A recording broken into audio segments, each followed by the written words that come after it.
Welcome to my channel, where your adventure into the future starts right now. Step into a vibrant universe filled with groundbreaking technology, breathtaking alien landscapes, and exhilarating sci-fi narratives that challenge your imagination. From daring explorations of distant galaxies to haunting journeys through dystopian societies, we uncover the most captivating stories and innovative ideas that will shape the world of tomorrow. Subscribe today and join us on an incredible intergalactic voyage that promises to inspire and thrill. The universe, vast as it was, had never quite seen anything like humanity's approach to art.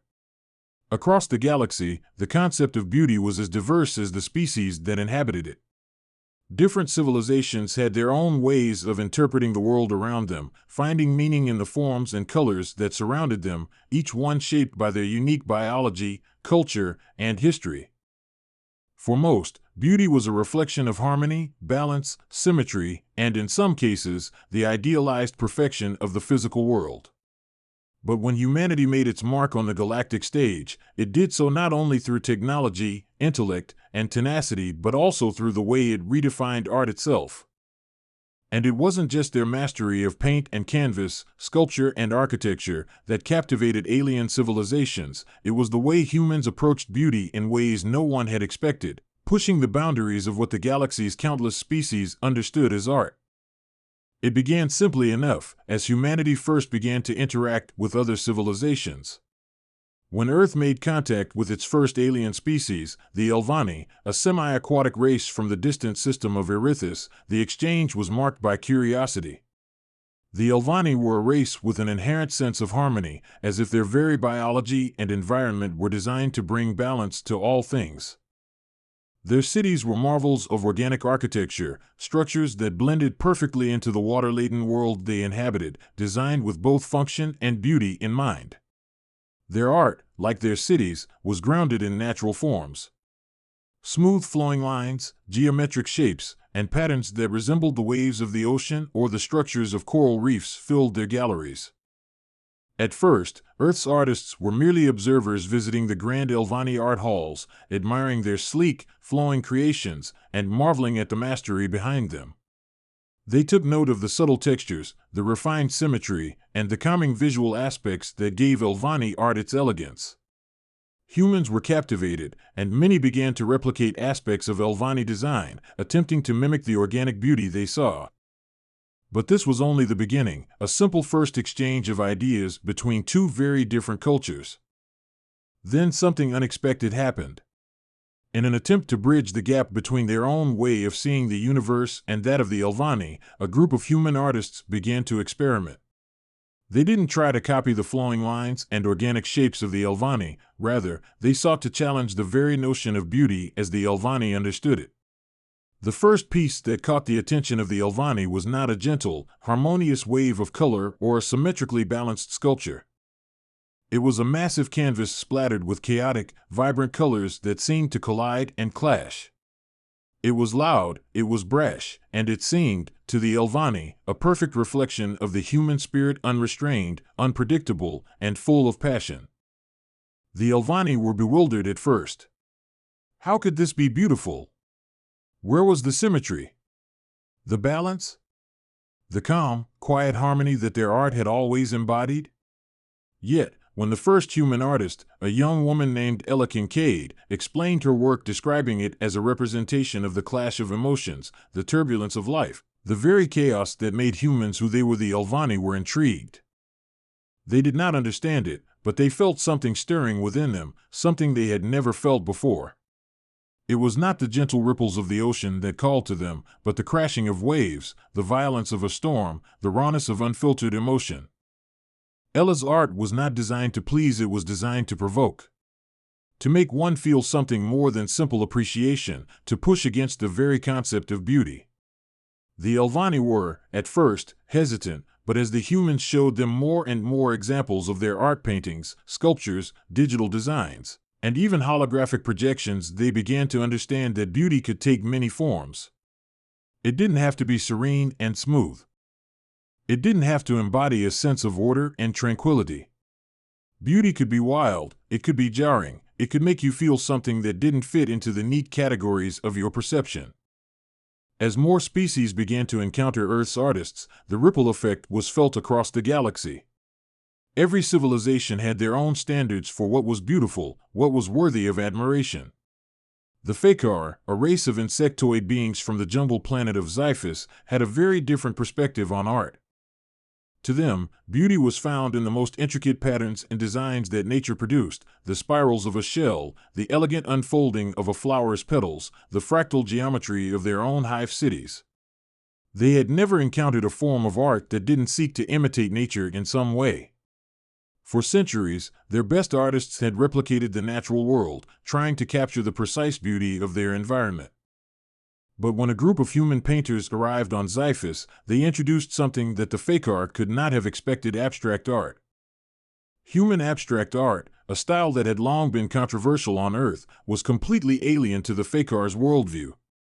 These humans used colors and forms that had no relation to any natural pattern the Fakar had ever seen. No spirals, no leaves, no organic shapes. Instead, they used jagged lines, strange angles, and bursts of color that seemed completely divorced from nature. It was as if, for the first time, the human artists had captured the essence of something beyond nature. It was something that spoke to the Fakar on a deeper level, even though they couldn't fully comprehend it. What was this new language of art? Why did it make their antennae tingle, their sense of pattern recognition stretch and break in ways they had never imagined? For the first time, the Fakar realized that beauty could be more than nature. It could be a construct, a projection of the mind itself. The Fakar were stunned, and as they began to experiment with human abstract art, they started to break free from their own traditions. They realized that they had been limiting their own creativity by adhering too rigidly to natural forms. Some of the most talented Fakar artists began to mix their own intricate patterns with human abstract styles, creating works that were strange and disorienting to look at, but somehow deeply beautiful in a way the Fakar had never imagined. These collaborations between humans and Fakar became some of the most celebrated pieces in the galaxy. This trend continued across other alien civilizations, each one challenging their own established definitions of beauty. The Awestruck, a race of silicon-based beings from the rocky world of Asoria, had a very different perspective. Their understanding of art was entirely tied to geology and mineral structures. To them, beauty was found in the perfect formation of crystal lattices and the subtle variations in the shapes of stones. Humans, with their imperfection and chaos, seemed antithetical to this idea. But then, a group of human sculptors introduced a new technique: stone carving combined with organic textures. The sculptures, which at first appeared to be crude and unfinished to the Awestruck, slowly began to reveal intricate patterns and surprising structures that mimicked their geological formations. It wasn't perfect, but it was unexpected, and that, to the Awestruck, was a form of beauty all its own. For the first time, the Awestruck began to see beauty not just in their meticulously formed mineral crystals, but in the delicate unpredictability of organic life. They began to experiment with sculptures that blended the hardness of stone with the fluidity of natural life, creating works that seemed alive in ways they had never imagined. Across the galaxy, humanity's art began to spark a revolution in aesthetic thinking. It was no longer about perfection or idealized forms. The human approach to art emphasized emotion, experience, and the unfiltered expression of the mind. While the Elvani, the Fakar, the Awestruck, and countless other species still held onto the traditional notions of beauty, humanity's artists had made a case for something new. Beauty didn't need to be understandable, nor did it need to follow the rules. It could be chaotic, disruptive, and raw. And, perhaps most importantly, it could be subjective. The emotions a piece evoked were more important than its form or symmetry. Art could challenge conventions, make you uncomfortable, or make you question the very nature of existence. Over time, humanity's artists developed even more radical forms of expression. One such movement was the sensory art revolution, a style of art that sought to engage all the senses, not just sight.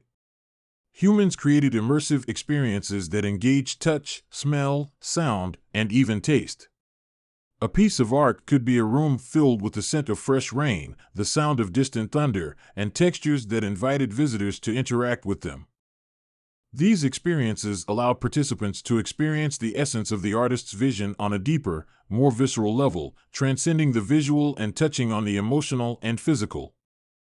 The impact on alien civilizations was profound.